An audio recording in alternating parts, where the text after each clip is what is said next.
Apa kabar sahabat debat? Tentunya selalu dalam berkelimpahan dan keharmonisan ya. Program ulang hidup kita. Ya kita berhak untuk merubah atau kita membuat diri kita yang tadinya bagaimana menjadi bagaimana. Nah, dalam artian gini, yang kita tadinya belum apa-apa dan bukan siapa-siapa. Kita punya hak, tetap punya hak siapapun Anda, siapapun profesi Anda, apapun keyakinan Anda, dimanapun Anda tinggal dan siapapun orang-orang di sekitar Anda. Anda punya hak untuk merubah hidup Anda. Anda punya hak untuk berubah. Karena ya, kita perlu memprogram ulang dalam kehidupan kita bahwa kita ini memiliki sesuatu yang sangat luar biasa, yaitu apa? Pikiran bawah sadar. Dengan pikiran bawah sadar, kita bisa mendesain hidup kita mau seperti apa. Apakah akan selalu gembira, bahagia, berkelimpahan, atau sebaliknya? Itu tergantung teman-teman sendiri. Itu adalah hak teman-teman. Karena saat kita memprogram diri kita, itulah yang akan terjadi di masa depan kita. Kalau kita memprogram diri kita itu dengan sesuatu yang penuh keraguan, kita nggak akan mendapatkan apa-apa. Justru apa yang kita ragukan, apa yang kita takutkan, itu justru yang akan terjadi. Karena apa? Itu porsi lebih besar atau dia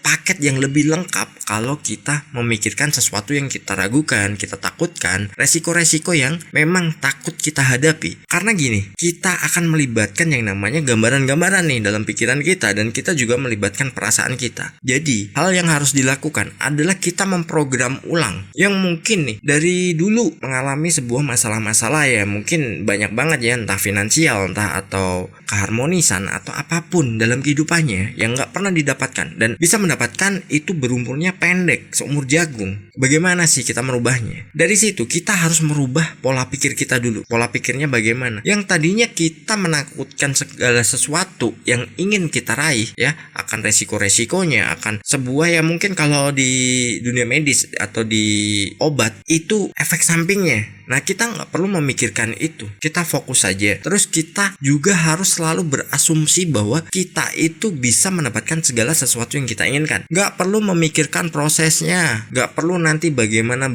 jalannya. Pokoknya fokus saja. Kita pengen segala sesuatu. Kita pengen meraih setiap impian kita. Ya kita fokuskan saja dengan apa yang kita inginkan, bukan apa yang kita takutkan. Mungkin ada juga teman-teman yang di sekitarnya, orang-orang yang selalu menjadikan itu penghambat. Dalam artian gini, saat kita memiliki tujuan yang untuk diri kita sendiri, untuk masa depan kita, nah orang-orang di sekitar kita ini justru menghambat. Gak mungkin, ngaca lu tuh siapa? Lu bisa apa? Kondisi lu kayak gini, mana bisa? Hal-hal seperti itu tinggalkan. Orang-orang seperti itu tinggalkan. Fokus pada kehidupan sendiri. Jadi kita harus selalu fokus pada apa yang menjadi target kita, apa yang menjadi impian kita. Jangan kita ogah-ogahan, aduh kata si ini begini, kata si itu begitu. Abaikan kata orang. Kalau kita terbawa kata orang yang itu sifatnya menjadi penghambat kita, maka kita akan menjadi bagian dari mereka dan kita nggak akan pernah menjadi apa yang kita inginkan. Kita akan terbelenggu dengan pendapat-pendapat orang yang itu tidak sesuai dengan apa yang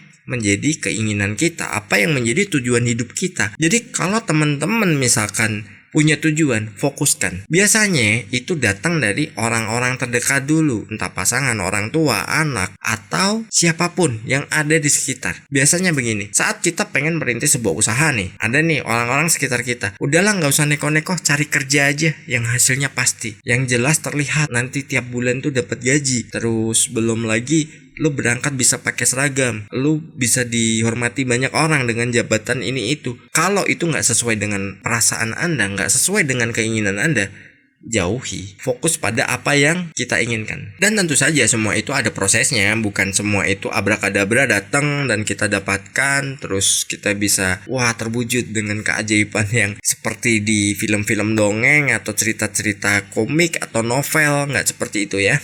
Jadi semua butuh waktu, semua butuh proses.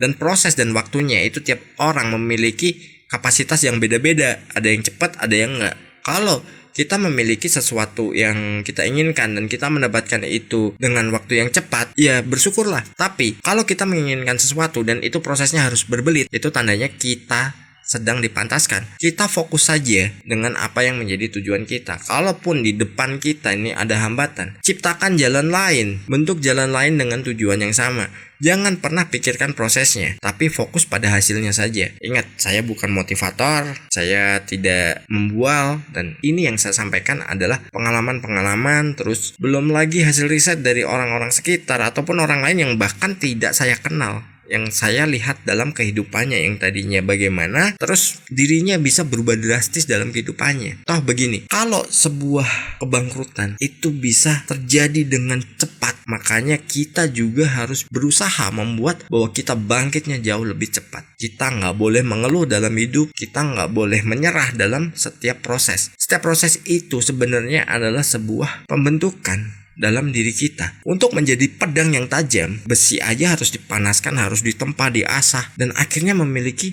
nilai yang sangat luar biasa. Atau bahkan berlian.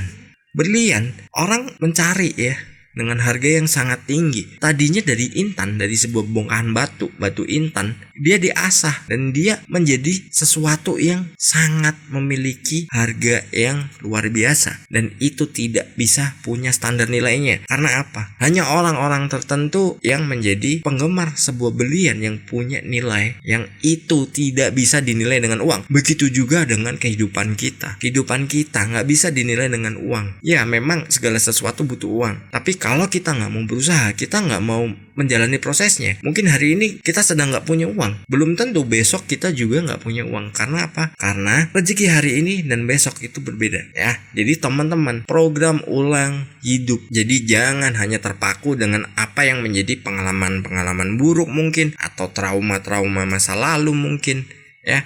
Jadi kita harus memprogram ulang hidup kita. Contoh komputer kalau udah mulai lemot, udah mulai nggak bisa dipakai untuk kerja yang lancar, mau nggak mau kita install ulang. Makanya pikiran kita pun, kehidupan kita pun juga harus diprogram ulang. Agar apa? Agar segala sesuatunya menjadi enteng dan banyak aplikasi yang bisa kita masukkan, data-data yang bisa kita masukkan. Tapi ingat, data-data positif yang kita masukkan pada diri kita ya. Jangan semua data dimasukkan, nanti nggak disaring, kita nggak punya filternya, waduh bahaya. Justru sesuatu yang tidak kita inginkan nanti itu yang terjadi ya. Sukses berkelimpahan.